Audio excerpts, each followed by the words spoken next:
गणेश चतुर्थी की व्रत कथा।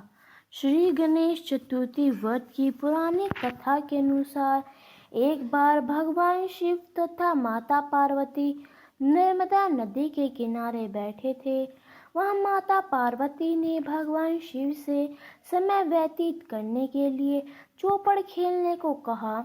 शिव चौपड़ खेलने के लिए तैयार हो गए, परंतु इस खेल में हार जीत का फैसला कौन करेगा, यह पक्ष उनके समक्ष उठा तो भगवान शिव ने पूछा।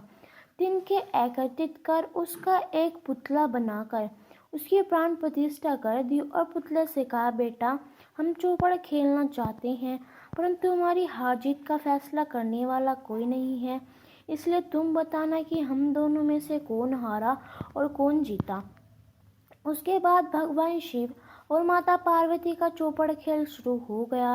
यह खेल 3 बार खेला गया और संयोग से तीनों बार माता पार्वती ही जीत गई।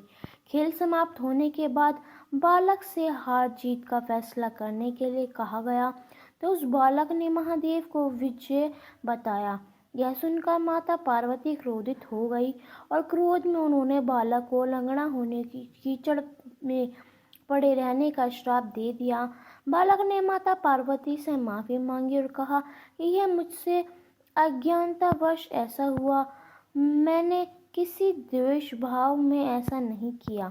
बालक द्वारा क्षमा मांगने पर माता ने कहा, यह गणेश पूजन के लिए नाग कन्या आएंगी, उनके कहे अनुसार तुम गणेश व्रत करो, ऐसा करने से तुम मुझे प्राप्त करोगे। यह कहकर माता पार्वती ने शिव के साथ कैलाश पर्वत पर चली गई। 1 वर्ष बाद उस स्थान पर नाग कन्या आई। तब नाग कन्याओं से श्री गणेश के व्रत की विधि मालूम करने पर उस बालक ने 21 दिन लगातार श्री गणेश जी का व्रत किया। उसकी श्रद्धा से गणेश जी प्रसन्न हुए। उन्होंने बालक को मनवांछित फल मांगने के लिए कहा। उस पर उस बालक ने कहा, हे विनायक, मुझ में इतनी सिद्धि दीजिए कि मैं अपने पैरों से चलकर अपने माता पिता के साथ कैलाश पर्वत पर पहुंच सकूं और वे यह देख प्रसन्न हों। तब बालक को वरदान देकर श्री गणेश धन्य हो गए। इसके बाद वह बालक कैलाश पर्वत पर पहुंच गया और कैलाश पर्वत पर पहुंचने की अपनी कथा उसने भगवान शिव को सुनाई।